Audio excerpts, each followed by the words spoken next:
은혜 나누실 하나님의 말씀은 사도행전 2장 1절로 4절입니다.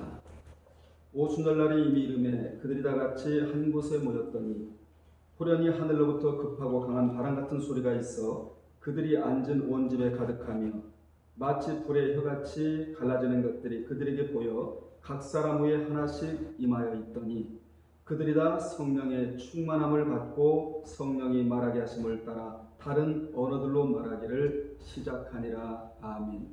이 시간에는 오순절 성령 강림 사건에 대한 말씀을 전하겠습니다.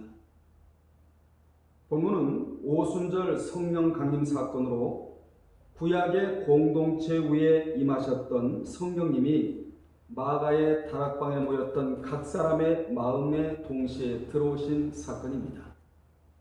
구약에는 성신이고 신약에는 성령님, 이렇게 구분을 해야 하지요. 이 사건의 주인공들은 누구냐면 주님이 약속하신 대로 예루살렘을 떠나지 않고 성령이 임하신다는 약속을 믿고 기다리며 기도에 힘쓴 120명의 사도 외에 각국에서 온 수많은 사람들이었습니다. 오순절을 영어로는 펜테코스트라고 말하는데 오순절은 원래 50이라는 뜻이 있습니다. 이는 5오자에 열순자를 써서 오순절이라고 말하는데 즉 5번의 열을 즉 부활절 후 50일째 되는 날을 이름하여 오순절날이다 이렇게 말합니다. 이 시간에는 구약과 신약을 넘나들면서 말씀을 전하겠는데 그러면 더 은혜가 되고 오순절에 대한 이해의 폭이 넓을 줄로 믿습니다. 그러면 먼저 구약의 오순절에 대한 배경부터 우리가 살펴보면 구약의 오순절은 6월절 기간 동안 처음 익은 보리 곡식단을 제단에 드린 날로부터 시작하여 밀추수가 끝나는 49일 즉 7주간의 추수기간 다음 날이기 때문에 77절이라고도 말합니다. 또한 이날은 처음 수확한 밀을 가지고 떡을 만들어 제사를 드리는 절기이므로 맥추절이다 이렇게도 말합니다. 또한 초실절이라고도 하는데 초실절은 이스라엘 전체를 대표해서 처음 익은 곡식을 베어가지고 성전에 가지고 가서 하나님께서 비를 주시고 은혜를 주셔서 이 곡식을 거둘 수 있게 해 주셨다는 의미로 먼저 제사부터 드리고 나서 모든 백성들이 비로소 자신의 밭에 가서 낫을 대었던 것입니다. 이같이 추수하기 전에 초실절의 첫 열매를 하나님께 드렸듯이 예수님께서도 초실절 날짜에 부활하셔서 잠자는 자들의 첫 열매가 되셨던 것입니다. 그러면 오순절 성령 강림의 역사가 어떻게 임했느냐? 구약과 신약을 넘나들면서 제가 설명을 드리겠는데 첫째, 강한 바람 같은 소리로 임하셨다고 2절에서 말씀하는데 호련히 하늘로부터 급하고 강한 바람 같은 소리가 있어 그들이 앉은 온 집에 가득하였다고 말씀하고 있습니다.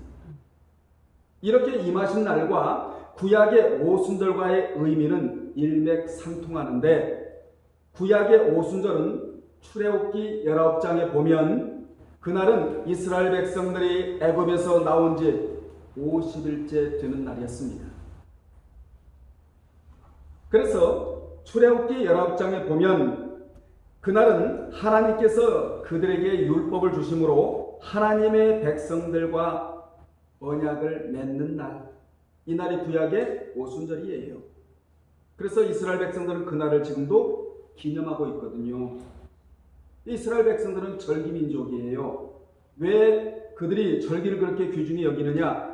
절기를 잘 지키면 하나님의 다음 스텝이 있다고 믿기 때문에 그래요. 이같이 하나님이 시내산에 강림하시어 이스라엘 백성들과 언약을 맺으시고 구약 교회를 태동시킨 날이 바로 구약의 오순절 날이었습니다. 따라서 구약의 오순절은 하나님이 말씀을 가지시고 시내산에 내려오신 날이고 하나님이 모세 보고 너는 올라오너라 나는 내려가겠다 이렇게 약속하신 날 아닙니까? 그리고 신약의 오순절은 주님이 부활하시고 난 후 지상에 40일을 계시다가 승천하시고 난 후 열흘째 되는 날 마가의 다락방에 모인 각 사람들의 머리 위에 성령께서 임하신 날이 신약의 오순절입니다. 구약의 하나님은 시인의 산에 내려오셨다면 신약의 성령님은 각 사람 머리 위로 마음속으로 내려오셨다. 그러므로 신약의 오순절은 신약교회가 태동하는 날입니다. 이같이 성령님은 마가의 다락방에 권능으로 임하실 때 하늘로부터 강하고 급한 바람 같은 소리로 임하셨는데 먼저 청각의 역사가 일어났어요. 가장 먼저 일어난 역사는 청각의 역사입니다. 성령의 역사를 눈으로는 볼 수 없기 때문에 천둥치는 소리같이 휘 이렇게 하며 고막이 찢어질 정도로 엄청난 소리가 났다고 원문에는 이런 뉘앙스를 밝히고 있습니다. 따라서 성령이 임한다는 첫 번째 사인은 바로 무슨 소리였죠? 영적인 소리였다. 이 소리는 그들의 귀를 여는 소리였고 그들의 마음과 정신을 새롭게 하는 소리였으며 뿐만 아니라 권능의 소리였고 무엇보다도 사명을 일깨워주는 소리가 바로 이 소리였습니다. 오늘 우리는 이 소리를 들어야 됩니다. 그래야 사명의 전선에 이상이 없고 기도의 전선에 이상이 없는 자가 되는 것입니다. 오늘 우리는 이 소리를 들으려고 이 시간에 교회에 앉아 있는 것입니다. 교회의 목적은 성령의 음성을 들으려고 교회에 나오는 것입니다. 이같이 하나님은 성령이 오셨다는 것을 먼저 들리는 것에서부터 시작을 하셨다 그 말입니다. 오늘날의 성령의 역사도 말씀이 들려오는 것에서부터 일어납니다. 구약에도 하나님이 나타나실 때 바람과 불과 구름 중에 음성으로 나타나셨듯이 말입니다. 하나님이 먼저 그들의 귀에 손을 대신 것은 그들의 귀가 먼저 열려야 말씀의 소리가 생명의 소리로 들려오기 때문이에요. 귀가 닫힌 채로는 말씀의 소리가 들려오지 않습니다. 그러므로 예배자는 먼저 귀의 변화가 신속하게 일어나야 합니다. 영혼을 파괴하고 죽이는 소리는 듣지 말아야 하지만 영혼을 살리고 살찌우는 소리는 신중하게 들어야 합니다. 오늘날에는 주로 무슨 소리가 여러분 곁에 들려옵니까? 죽는다는 소리가 들려오잖아요. 산다는 소리가 별로 들려오지를 않아요. 죽겠다, 미치겠다, 환장하겠다, 못 살겠다 이런 소리가 여러분 귀에 들려오는데 그만큼 이 시대는 살기가 힘들다 이거를 대변해주고 있습니다. 한마디로 말하면 언어가 오염되고 귀가 오염되어 있다는 거예요. 여러분 언어가 먼저 오염이 되면 귀가 오염되게 되어 있어요. 그래서 우리는 언어도 오염되면 안 되고 귀도 오염시키면 안 됩니다. 그래서 하나님은 이 바람 같은 소리를 듣고 귀를 먼저 변화시키라고. 여러분 귀가 복된 귀, 생명의 소리가 그대로 들려오는 귀가 되기를 주님의 이름으로 축원합니다. 그러므로 이 소리는 거부할 수 없는 소리였다는 것입니다. 여기서 우리는 구약과 신약의 하나님과 성령님이 나타나실 때 아주 특이한 상황을 발견하게 되는데 그것은 바로 하나님과 성령님이 나타나실 때 두 분이 나타나실 때 어떻게 나타나셨느냐? 소리로 나타나셨다는 겁니다. 구약의 하나님이 나타나실 때에는 우레와 번개와 나팔 소리로 나타나셨다면 출애굽기 19장 16절에 신약의 성령님은 고막이 찢어질 정도로 엄청난 소리로 나타나셨습니다. 구약의 하나님도 소리로 나타나시고 신약의 성령님도 뭐로 나타나시고 소리로 나타나셨다는 것입니다. 그러므로 구약과 신약에서 하나님의 소리의 문제가 너무나 중요합니다. 그리고 또 하나 그분의 얼굴의 문제가 너무나 중요합니다. 먼저는 소리의 문제가 중요하고 그 다음에는 얼굴의 문제가 그렇게도 중요한 것입니다. 하나님 편에서 내시는 소리는 눈에 보이지 않는 비가시적인 것으로서 그분이 내시는 소리인 말씀을 듣고 깨달아야 하고, 심령이 메마르지 않았다는 증거인 찬양의 소리를 입술로 표현해 드려야 하는 것입니다. 그리고 하나님의 얼굴이 우리 눈에 보이진 않지만 늘 보는 것 같이 그분의 얼굴을 구하고 주님을 사랑하고 주님으로 인해 만족하다는 것을 나의 얼굴로 표현해 드려야 한다. 나의 얼굴로 표현해 드려야 한다는 것입니다. 여러분, 인생은 얼굴에 삶이 그려져 있습니다. 그래서 그 사람의 얼굴을 보면 지금까지 어떻게 살아왔는가에 대한 그 삶의 그림을 우리가 볼 수가 있잖아요. 아무리 삶이 어려울지라도 하나님 앞에 나올 때는 삶에 찌든 얼굴이 아닌 신부가 신랑을 위해 단장하듯이 그러한 얼굴로 나와야 한다는 것입니다. 아멘. 그러므로 우리의 인생에서 소리의 문제와 얼굴의 문제만 해결되면 모든 문제가 해결이 되어버려요. 알고 보면 인생이 꼬이고 힘들게 사는 이유가 뭐냐? 소리의 문제와 얼굴의 문제가 해결되지 않기 때문에 그렇습니다.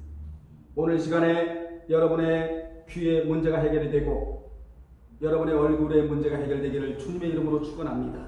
그러면 인생살이가 힘들지를 않아요. 인생살이가 꼬이지를 않아요. 행복한 삶을 살아가게 되는 것입니다.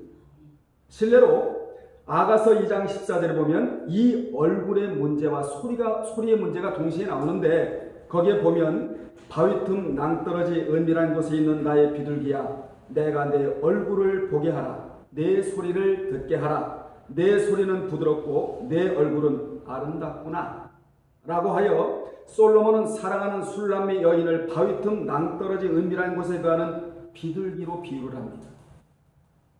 성경에서 비둘기는 제사의 제물로 사용되는 순결한 동물로 언급되어, 따라서 솔로몬이 술람미 여인을 비둘기에 비유한 것은 그녀가 여인들 가운데 가장 아름답고 순결한 여인이라는 의미를 함축하고 있는 것입니다.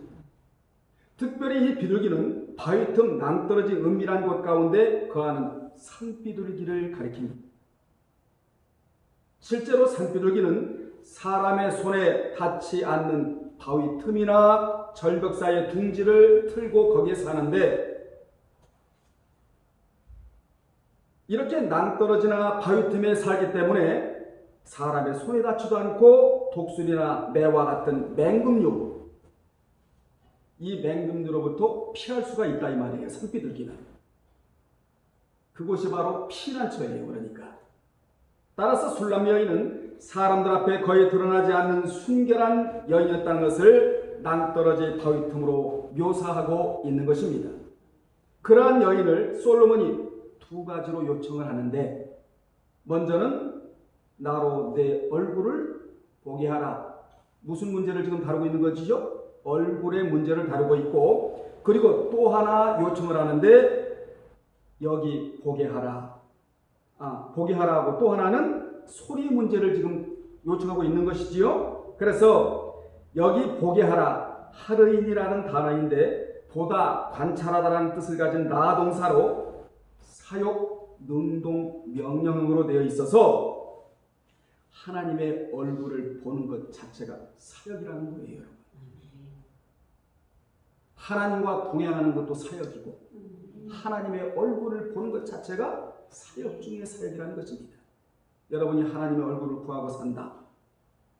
성경이 하나님의 얼굴이거든요.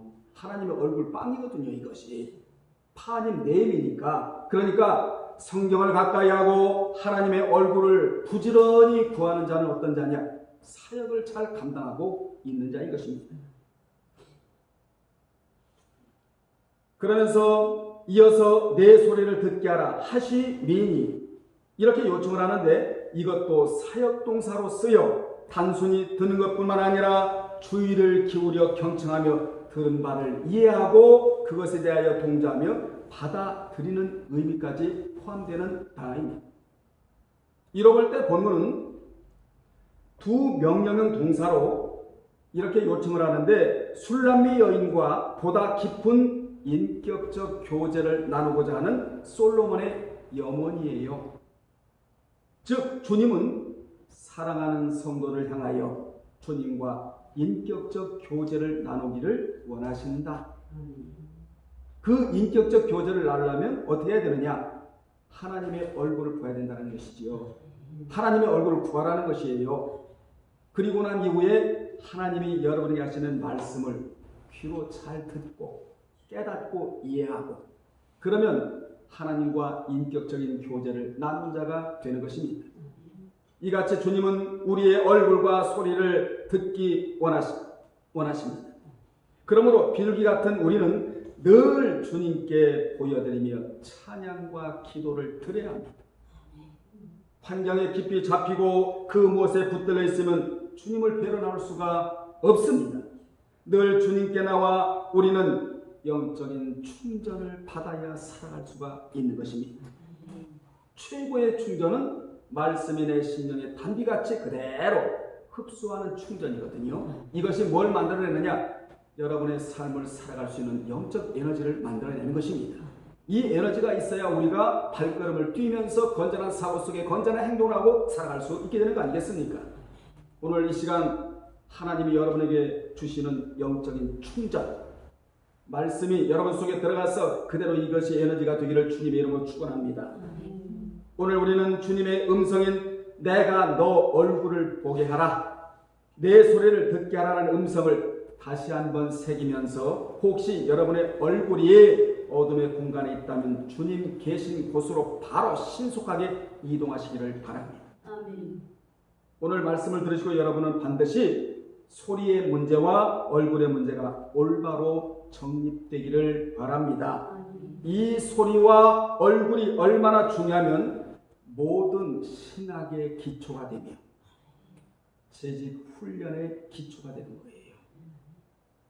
중요하죠? 무슨 문제가? 소리와 얼굴의 문제가.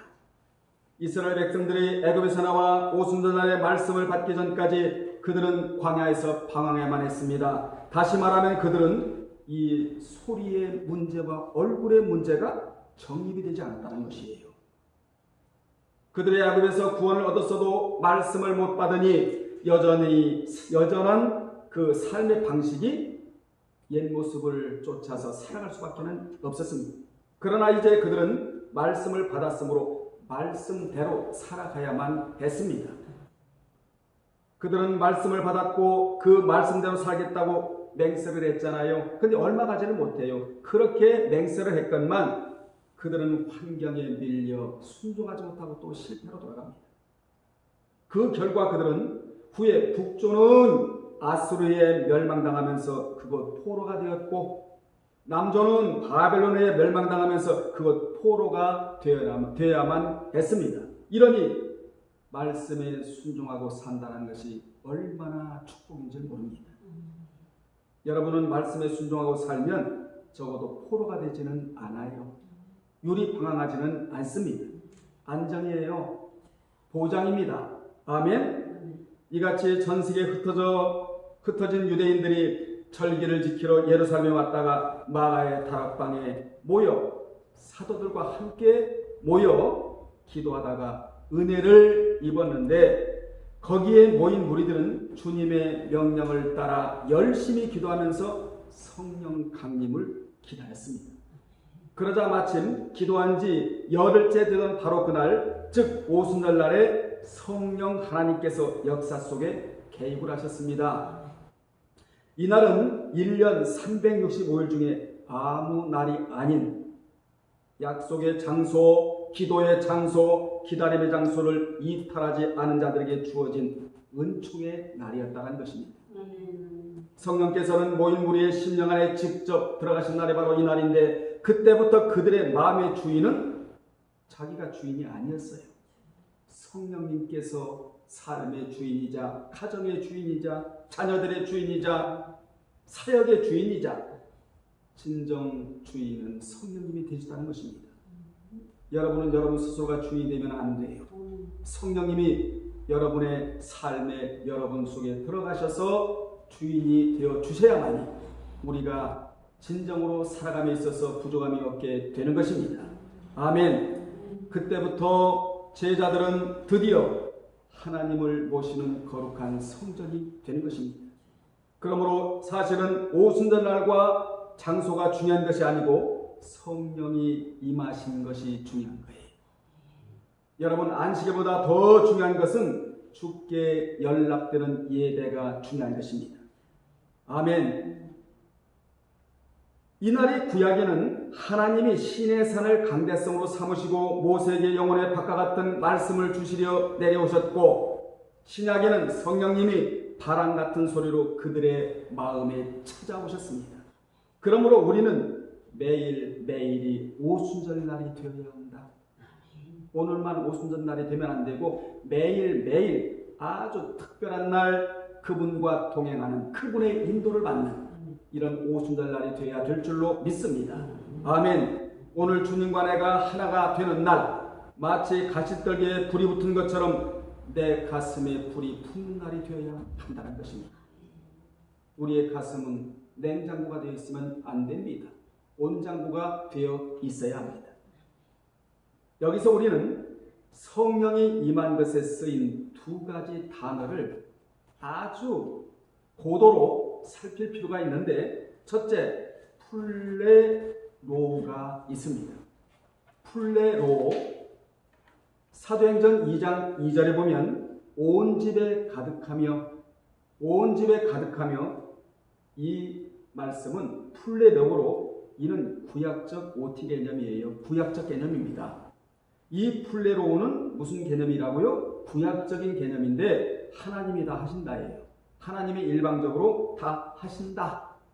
홍해도 인간이 가는 것이 아니고 하나님께서 다 가르셨다. 기적도 하나님이, 전쟁에서 승리하는 것도 하나님이 일방적으로 하신다는 개념이 플레로. 이같이 플레로는 무슨 개념으로? 구약적 개념으로 하나님의 역사가 개인 위에 있지 않고 모든 회중 위에, 공동체 위에 머물러 계신 상태를 뜻하는 단어가 바로 플레로이다. 따라서 공동체가 예배할 때 회중 위에 하나님이 임하여 계신 상태가 바로 플레로이다.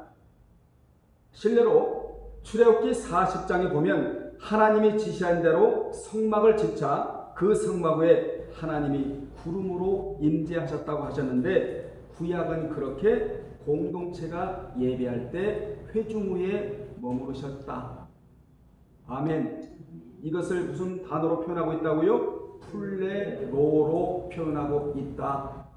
사도행전 2장 2절에 온 집에 가득한, 이렇게 지금 표현하고 있다 이 말이에요. 두 번째로 플레소가 있는데, 사도행전 2장 3절에 보면 각 사람 위에 하나씩 임하더니, 이제 공동체로 갑니까? 장소를 떠나지 않고 주님의 약속을 기다리고 전혀 기도에 힘쓰고 있는 자들 머리 위에 이제 하나씩 성령께서 임하십니까? 개인적으로 임하신다는 것을 우리로 하여금 알게 해요. 즉 플레소는 구약적 개념이 아니에요. 엔티 개념이에요. 신약적 개념이라는 것이죠. 구약의 공동체에 계셨던 성령님이 이제는 개인에게 임하신다라는 단어입니다. 이같이 플레소의 개념은 성령을 체험하고 권능을 받아 사역을 잘 감당하라고 각자에게 임하시는 것을 뜻하는 단어입니다. 이 성령님은 어느 때 임하시느냐? 말씀을 집중적으로 들을 때. 아멘. 아멘. 예배를 어떻게 드리느냐? 신령과 진정으로 예배 드릴 때 개인에게 임하세요. 전혀 기도에 힘쓸 때 개인에게 임하세요. 이 성령님이 들어오신 상태를 신약에서는 어떻게 표현하고 있느냐? 성령 충만. 성령 충만. 이렇게 표현하고 있거든요. 이같이 성령 충만을 받아야 복음을 전할 수 있기에 성령이 각자에게 임하신 것입니다. 그러므로 구약의 플레로의 역사가 신약의 어떻게 바뀌죠? 플레소의 역사로 바뀌는 자리가 바로 오순절의 마가의 다락방의 사건이다 그 말입니다. 아멘. 위에서도 언급했듯이 구약의 하나님은 공동체 속에서 역사하셨고 꼭 필요한 사람에게만 역사하셨습니다. 실례로 다윗이 기름 부음 받을 때 하나님의 영에 감동되었다 이렇게 말하고 있는데 이것이 바로 신약의 플레소의 역사예요. 미리 보여주신 것입니다. 특별히 하나님은 그 시대에 쓰임받을 자에게 성신으로 임하셨어요. 이것을 신약에서는 성령에 감동되었다 이렇게 표현하고 있는 것입니다. 이렇게 구약에는 성령의 임하심이 보편화되지 않고 특별한 사람에게만 기름을 부어 때로는 선지자로 성경을 기록하는 집필자로 하나님이 쓰셨습니다. 이를 알았던 엘리야는 엘리사가 당신의 영감을 갑절이나 달라고 구했을 때 내게 참으로 어려운 것을 구한다 이렇게 말했잖아요. 이 말은 성령의 역사는 내 몫이 아니라는 거예요. 성령의 역사는 내 몫이 아니라 특별히 하나님의 은혜가 있는 자에게 임한다는 것을 그렇게 말하고 있는 겁니다. 성령의 역사는 내 마음대로 할 수 있는 것이 아니라는 것이죠. 내 마음대로 할 수는 없어도 내가 할 일이 있다. 그게 뭐냐? 너는 그 성령님을 사모해야 된다는 것입니다. 예배 드릴 때마다 성령님을 사모하세요. 왜 사모해야 되느냐? 시편 107편 9절에 보면 사모하는 영혼에게 만족하게 해주시겠다는 말씀이 기록되어 있기 때문입니다. 이같이 이스라엘 공동체 온 이름들 위에 집단 위에 성막 위에 계시던 성신이 신약에는 개인에게 찾아오셨는데 이 날이 바로 어떤 날이라고요? 오순절 날이다. 바로 정립하기를 바랍니다. 이 플레소의 사건 속에서 특이하게 일어난 사건은 바로 성령을 체험한 자에게 주어지는 은사예요. 성령님은 각자에게 주의 일을 하라고 교회에 덕을 끼치라고 은사를 주셨습니다. 구약에서 하나님이 하시던 것을 이제 성령 충만을 받은 자에게 돌리시는 거예요. 기적도 일으키도록 하시고 병도 고치도록 하시고 귀신도 쫓아내도록 하셨다. 우리 하나님이 누구에게? 플레소의 역사가 있는 자에게. 아멘. 이 은사를 받으면 신앙생활이 쉬워져요. 여러분 말씀 사모하는 은사를 받으면요 말씀 듣기가 어려워 쉬워 이것처럼 쉬운 게 없어요. 말씀도 아무나 되는 게 아니에요. 은사예요.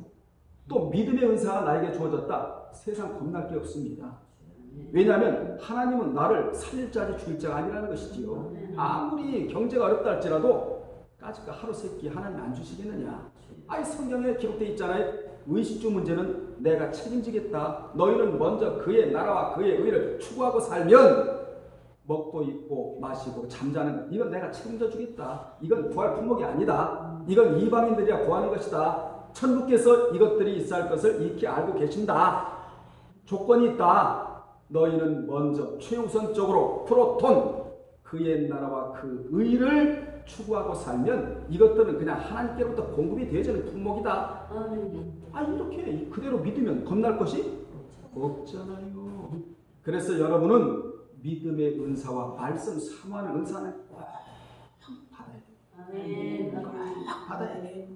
아멘. 이 은사가 임하면 신앙생활도 쉬워지고 사역도 쉬워지고 병 고침을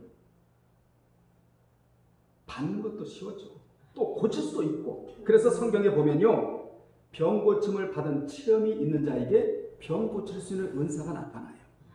그리고 귀신 들렸던 체험이 있는 자, 귀신 들려서 귀신 나간 자에게 귀신을 쫓아낼 수 있는 은사가 임해. 그러니까 지금 돈이 없다고 우리가요 낙마할 것도 없어요. 왜냐? 하나님은 그런 자에게 돈을 쓸 수 있는 방법과 또 돈을 쓸 수 있는 믿음을 주셔서 그런 자를 하나님이 또 돈으로 쓰십니다. 아멘? 지금이 다가 아니라고 제가 누누이 말씀드리잖아요. 우리에게는 내일이 있다예요. 그리고 하나님에게는 한방이 있다는 것입니다. 아멘. 하나님의 끝이 있어요. 인간은 끝이 없잖아요. 근데 하나님은 시작과 끝, 알파와 오메가, 처음과 나중이 되신다고 그러잖아요. 그래서 우리는 지금보다도 내일이, 나중이, 미래가 점점 잘 되어질 자이다. 아멘. 믿으시기를 바랍니다. 아멘. 두 번째, 불의 혀처럼 눈으로 보이게 임하셨다. 3절에 마치 불의 혀처럼 갈라지는 것들이 그들에게 보여 각 사람 위에 풀레소, 각 사람 위에 하나씩 임하여 있더니 라고 말씀하잖아요. 먼저는 소리로 임하시고 두 번째로는 이제 눈으로 확인시켜 주셨습니다. 불의 혀처럼 갈라졌다는 말은 장작불이 활활 타오를 때 마치 혀처럼 파란 불이 일어나듯이 그렇게 보이면서 각 사람 위에 하나씩 임하였던 것입니다. 구약의 하나님은 이스라엘 공동체에 계셨다고 제가 위에서도 말씀드렸습니다만, 그래서 출애굽기를 시작하면서 어떻게 시작을 하죠? 이름들, 복수예요. 이름들, 쇠모트, 이름들로 출애굽기가 출발하는데 공동체 우애란 뜻이에요. 공동체 우애란 뜻으로 구약의 하나님은 이름들 위에, 즉 공동체 위에, 또 강조합니다. 성막 위에, 특히 밤이 되면 성막의 불기둥으로 계셨는데 그 하나님이 이제부터 각 사람에게 계신다. 이 구약의 하나님이 공동체에 계시다가 주님의 분부대로 예루살렘을 떠나지 않고 약속하신 것을 기다리며 전혀 기도에 힘쓰자 각 사람에게 들어오셨다. 여러분, 인생은 그분이 나가시면 살아갈 길이 없는 겁니다. 그분이 내 인생에 들어오셔야 살아갈 수가 있다는 거예요. 사울에게서 성신이 떠나가니까 살 길이 있던가요? 살아갈 방법을 못 찾아서 방황을 하면서 우울증에 걸려버리는 겁니다. 번민하고 고민하고 근심하고, 이것이 성령이 떠났다는 증거거든요. 그래서 사울은 결국 비참한 말로를 고해요. 그러나 다윗은 늘 성령의 감동이 돼요. 무슨 역사? 풀레소의 역사가 있어서 그분이 주시는 능력, 그분이 주시는 은사, 그분이 주시는 권능, 그분이 주시는 믿음을 갖고 한 세상을 풍미하며 살아가고 있잖아요. 바로 우리도 이 풀레소의 역사가 있어서 성령의 권능이, 능력이 여러분에게 머물러 있어야 합니다. 아멘. 그리고 믿음의 은사와 말씀 사모하는 은사가 임하면 세상이 감당하지 못할 자가 되는 것이고, 그리고 말씀을 사모할 때마다 하나님이 또 눈을 열어주시고 귀를 열어주시고 말씀을 통해 하나님의 얼굴을 여러분에게 보여주시니 얼마나 신앙생활하기가 쉽겠습니까, 여러분? 신앙생활 어려운 게 아니에요. 신앙생활은 쉬운 거예요. 말씀대로만 하면 너무도 쉬운 것이 바로 신앙생활입니다. 아멘. 세 번째, 언어로 역사하셨습니다. 4절에 보면 그들이 다 성령의 충만함을 받고 성령이 말하게 하심을 따라 다른 언어들로 말하기를 시작하니라. 첫째는 귀로, 두 번째는 눈으로, 세 번째는 언어로 역사하셨어요. 3구조. 그들이 먼저 소리를 듣고 그 다음에 불의 혀같이 갈라지듯이 성령의 임함을 체험하고 나자 이제는 다 성령의 충만함을 받았습니다. 그러자 이제 성령이 말하게 하심을 따라 다른 언어들로 말하기를 시작을 했는데 이제 성령님이 언어의 문제로 손을 내셨어요. 이 자리에서 창세기 11장에 보면 무슨 사건이 나오죠? 바벨탑 사건이 나오잖아요. 지그라트라고 하는 이 바벨탑 사건, 인본주의거든요. 인본주의를 이 땅에 세워보고자 하는 자들의 그 올바르지 못한 행동이었거든요. 그래서 그들이 하나님 앞에서 바벨탑을 쌓으려는 사건에서 하나님은 그 일이 하나님에게 도전한 일이라고 보시고 더 이상 그 일을 하지 못하도록 언어를 혼잡하게 하는 바람에 결국 언어를 못 알아들으니까 그 일이 중단되고 말았어요. 그런데 이 자리에 와서 언어가 회복이 되는 겁니다. 그러면 하나님이 왜 이 자리에서 언어를 회복시켜 주셨느냐? 이유가 있을 거 아니겠어요? 회복시켜 주실 때는 반드시 이유가 있을 거 아니겠습니까? 두 가지로 요약을 할 수가 있는데, 첫째로는 앞으로 천국에 가면 언어가 하나로 통일될 것임을 미리 보여주신 것입니다. 천국 가면요, 이쪽 언어가 다르고 저쪽 언어가 다르고 그러지가 않아요. 언어가 딱 하나예요. 하나로 통일이 될 것이다. 이걸 보여주셨고, 참고로 바벨탑 사건으로 인하여 전 세계 3,000개의 언어가 생겨났대요. 네팔 골짜기까지 포함하면 몇만 개가 될 수도 있다고 봅니다. 학자들이. 이 골짜기 언어가 다르고 저 골짜기 언어가 그렇게 다르다는 것이지요. 그런데 천국에 가면 언어가 어떻게 된다? 하나로 통일이 된다. 그러니 좋은 나라 아닙니까? 저도 원어를 배우느라고 굉장히 고생을 많이 했어요. 히브리어, 헬라어. 여러분 영어 배울 때 얼마나 힘들어요. 그죠? 물론 쉬운 사람도 있겠지만 그렇게 쉬운 게 아니에요. 이 외국어라는 것은 계속적으로 또 반복적으로 해야 되고 잊어버리니까. 그런데 걱정하지 마십시오. 영어 못해도 괜찮습니다. 히브리어, 헬라어 못해도 괜찮아요. 천국 가면 언어가 하나이다. 아멘. 그래서 좋은 나라예요. 그래서 우리가 그곳을 사모하고 하나님이 계신 나라, 평화의 나라, 행복의 나라, 만족의 나라, 근심, 걱정, 고통, 눈물, 이별이 없는 나라, 우리가 이 나라에 가기 위해서 예수 그리스도를 나의 구속주로 믿고 섬기면서 오늘도 예배에 임하고 있는 것입니다. 이게 목적지예요. 그래서 우리는 고향에서 태어나서 본향으로 가는 자이다. 바로 잘나서 잘 살다가 잘 갈 자들이다. 아멘. 두 번째, 하나님의 계획 속에서 이방인들에게, 헬라인들에게 복음을 전하게 하기 위함이었습니다.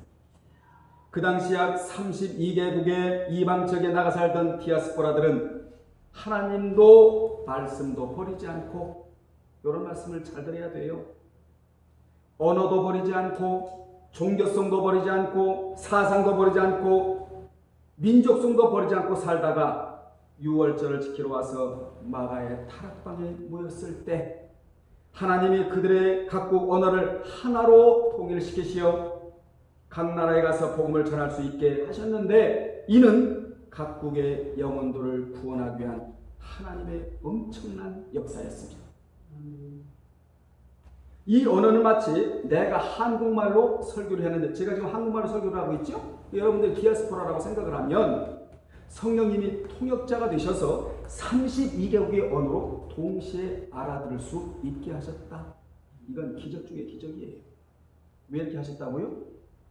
이방에서 왔잖아요. 디아스포라들이 6월절을 지키러. 그러니까 그들에게 뭐 할 수 있도록, 가서 복음을 힘있게 전할 수 있도록 하기 위함이었다.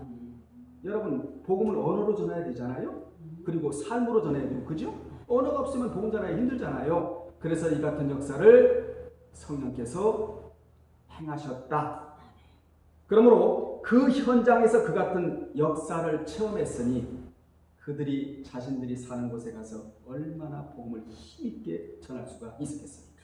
그러므로 복음을 전할 수 있는 자는 누구냐? 주님을 뜨겁게 만난 자예요. 아멘. 나는 주님을 만났다예요. 사마리아 여자 마냥 나는 주님을 만났다. 그러니 주님께 와보라. 주님을 뜨겁게 만나지 않은 자는 증인될 수도 없고 주님을 뜨겁게 전할 수가 없는 것입니다. 우리는 예배드릴 때마다 말씀에서 하나님을 뜨겁게 만나고 주님을 뜨겁게 만나며 성령님을 뜨겁게 만나서 와보라. 나는 주님을 뭐했다? 만났다. 아멘. 주님을 만난 자가 증인 노릇을 할 수 있거든요. 주님을 만나지 않고는 그분을 소개할 길이 없잖아요. 우리가 짜장면을 맛있게 먹어도 어느 집 가니까 짜장면이 너무 맛있더라, 이걸 소개하듯이 주님을 뜨겁게 만난 자가 주님을 뜨겁게 전할 수가 있다는 것입니다. 결론 내리겠습니다. 구약의 공동체에 임하셨던 하나님이 이제 개인에게 임하신 역사가 바로 오순절의 마가의 다락방에서 일어난 성령 충만의 역사입니다. 청각의 역사로 귀를 열게 하셔서 소리를 듣게 하시고, 또한 눈으로 보게 하셔서 성령을 체험케 하시고, 또한 언어로 역사하셔서 복음을 전하게 하신 사건이 바로 오순절의 사건이다. 우리 모두 오늘 말씀을 듣고 생명의 소리가 어디로 들려와야 되고 귀로 들려와야 하고 아멘. 성령의 역사를 눈으로 봐야 되고 그리고 복음을 전하는 입술이 되어야 한다. 언어가 바뀌어야 된다 이 말이에요. 그러므로 우리 모두 생명의 소리를 듣는 복된 귀가 해달라고 기도해야 하며 아멘. 생명의 움직임을 포착할 수 있는 영안을 뜨게 해달라고 기도해야 하고 성령의 음성을 듣게 해달라고 기도하시며 은사도 주셔서 주의 일을 할 때 도구로 사용되게 도와달라고 한마디로 말하면 성령 충만을 유지할 수 있게 해달라고 기도하는 여러분 되시기를 바랍니다. 성령을 충만하게 유지하지 않고는 우리가 살 길이 없어요. 아침에도 성령 충만, 점심에도 성령 충만, 저녁에도 성령 충만하게 사시기를 주님의 이름으로 축원합니다. 기도하겠습니다. 하나님 우리 아버지 감사드립니다. 오늘 오순절을 성령 강림절을 맞이하여 충만하기를 원하나이다. 하루를 살아가면서 충만을 유지하고 살아가는 성도들이 되게 하여 주옵소서. 예수님의 이름으로 기도합나이다. 아멘.